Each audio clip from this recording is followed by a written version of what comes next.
Back to you. Thank you, Nicole. On Fox News Sunday this weekend, host Chris Wallace had a little trouble getting information from vice presidential nominee Paul Ryan on his tax plan. Here's some of that. The cut in tax rates is lower all Americans' tax rates by 20%. How much does that cost? It's revenue neutral. Well, it's not revenue neutral unless you take away the deduction. That's where I'm asking going. you, and we're going to get to that in a second. The first half, but I have to. Let me just. You haven't given me the math. No, but I don't have the. It would take me too long to go through all of the math. It would take too long for him to go through all the math. What does David Stockman think of this? He's former budget director under President Reagan and author of The Triumph of Politics. David, good to see you. As always, is that a mistake or the right way to go? Saying too much detail. It's pathetic. I mean, this really? is Nixon's secret plan, 40 years later. If they really think they can cut tax rates and they're going to close these massive loopholes in expenditures, they have to name them. You have to be honest with the American people. They're being totally dishonest. And somehow they think that people are going to buy it. I think it's shameful.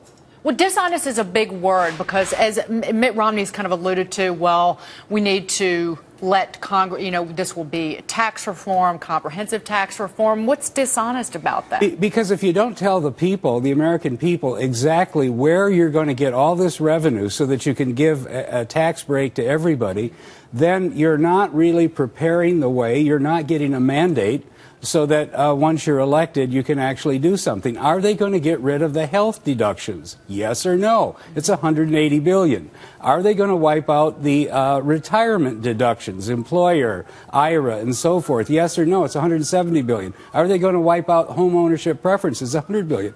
They won't name a single name, and I think it is really just another indication of how far the Republican Party has gotten lost because it's unwilling to tell the American people the truth, and that is we can't afford any tax cuts. We've got to deal with our deficit, and that's going to mean spending cuts for everybody, and it's going to mean probably tax increases for a lot of people. Well, then is it a mistake to run on this at all? Absolutely. How can you focus then on, because the central issue for the American people is we want income growth and we want jobs, I think. I mean, from 35,000 feet. How do you run and talk about that without linking tax policy to it somehow? Because it's really running on it, because the opposite would be saying, well, we're going to get rid of these deductions and some people's taxes are going to go up. That's not going to win you the White House, is it? Well, no, but the thing is that we've been kicking the can for 30 years. Both parties have been deceiving the public. Obama's just as bad. I'm not making a brief for him. We can't afford to give anybody anything anymore. We're broke. We're running $1 trillion deficit. We're pushing $20 trillion worth of national debt that is being financed today only by the insanely low interest rates maintained by the Fed that can't continue.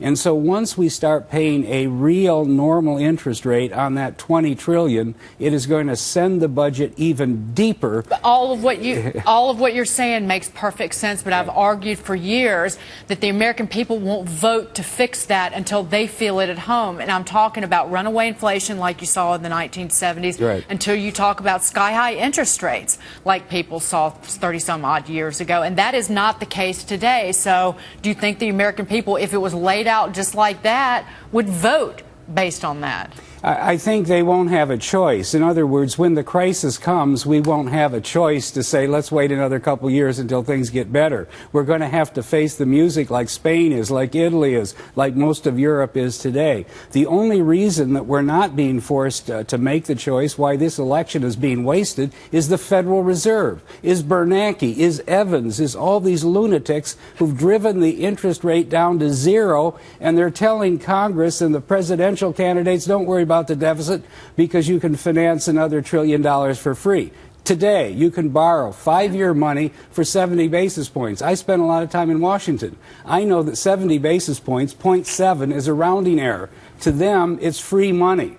So if Romney really wanted to attack the problems of this country, he would say solvency is our #1 problem, and we're going to go at this budget and get it under control, including defense. And #2, the economy and capitalism is being ruined by the Fed, and I'm going to clean house, and day one, hour one, job one, Bernanke goes. Well, he and said some of that, just not he quite. He hasn't really said well, it. not quite like you just said it, Okay. Mr. Stockman. But he needs to say it. Well, there's the debate. There's always the debate on Wednesday. Thank you so much, David. It was terrific to see you, David Stockman. Be well. All right.